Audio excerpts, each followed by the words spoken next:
12 বছরের বাচ্চা এক ওয়াক্ত নামাজ পড়ে না, এবার পারি না তো পারি না। আপনি চাচা ভাত খান কিনতেন আকামলা মানুষ, একটা বাচ্চা আপন সন্তানকে আপনি নামাজ পড়াইতে পারেন না, আপনি দুনিয়াতে আসছেন কিনতেন?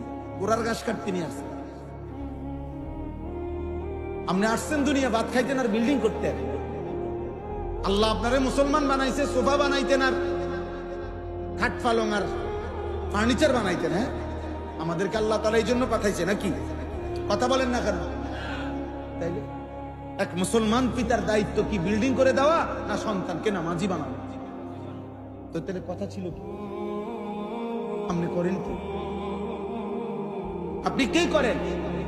এবারে বসে বসে ছেলে মোবাইল টিপে আর তো করে ঘুরে, নারী দেখে, ছবি দেখে, অসভ্য।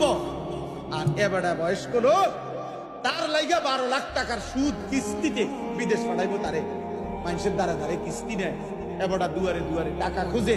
আর যেই নাফরমানের জন্য খুঁজতেছে ওই নাফরমান আল্লাহরে একটা সেজদাও দেয়।